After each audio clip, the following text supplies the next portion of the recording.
Mr. Speaker, after 9 years, this Liberal-NDP government is not worth the cost. Mr. Speaker, over 2 million Canadians use a food bank on a monthly basis. In Calgary, food bank use is up 28% over the last year, and that's because this Liberal-NDP government put a 23% punitive carbon tax on everything. So will this Prime Minister do the right thing, take responsibility for the mess that he created, and call a carbon tax election?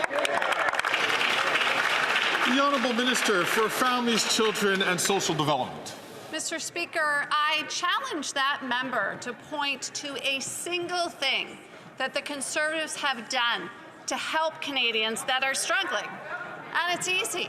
She can't, Mr. Speaker. It's appalling, Mr. Speaker. The three-word slogans on that side of the House are empty words.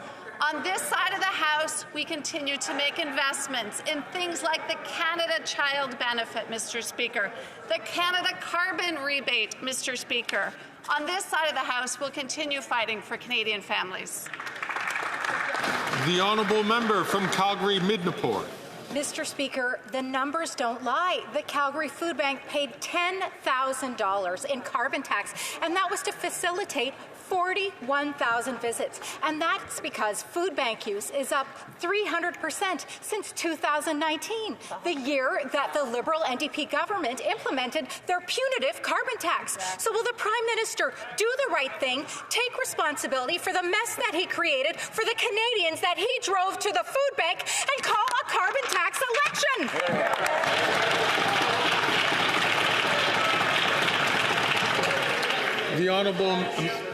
The Honourable Minister for Employment, Workforce Development and Official Languages. Thank you, Mr. Speaker. The Honourable Member wants to talk about numbers and facts, so let's talk about the numbers and facts. 8 out of 10 Albertans get more money back from the Canada Carbon Rebate than they pay in the price on pollution. But, Mr. Speaker, the best solution to people who are struggling is a good job. $22 billion in investments from this government into the energy sector, into clean electricity, into carbon capture, use and storage, $25 billion for the healthcare system.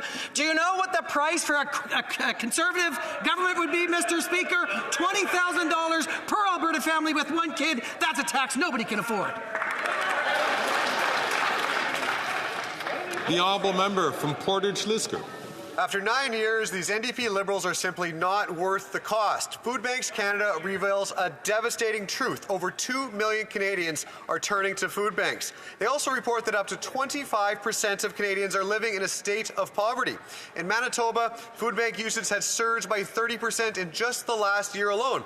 And despite this crisis, the Prime Minister still thinks it's some sort of a brilliant idea to quadruple the carbon tax. So when will the Prime Minister put an end to this misery and finally just call a carbon tax election?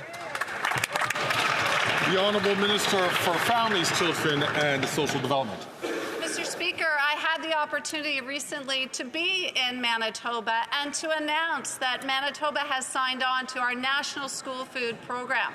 This year alone, Mr. Speaker, 19,000 additional kids in that province will receive food at school through this program.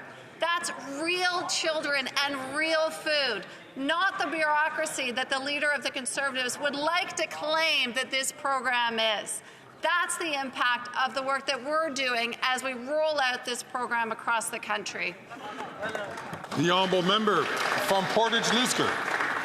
Canadians recognize the impact of this Liberal government's policies, and it's that they're being recklessly driven into poverty. How many more families have to suffer? How long do the lineups at food banks need to be before this Prime Minister realizes that he and his government are the cause? Because if you tax the farmer who grows the food, the trucker who ships the food, and the grocer who sells the food, how can he be surprised when we're seeing record-breaking food bank use? Canadians want a carbon tax election. When will this Prime Minister give it to them? The Honourable Deputy Prime Minister and Minister of Finance. Mr. Speaker, the Conservative leader doesn't usually give press conferences. That's why it's understandable that he goofed yesterday and he admitted his true plan. He said we're going to cut 2 programs for sure and more beyond that. Shame. So now we all know the Conservative plan is one of cuts, cuts, cuts. Shame. They're going to cut that school food program that's going to feed 400,000 kids. They're going to cut dental care that is provided care to 1 million Canadians. They're going to cut pharmacare. They're going to cut early learning and child care. But we won't let them.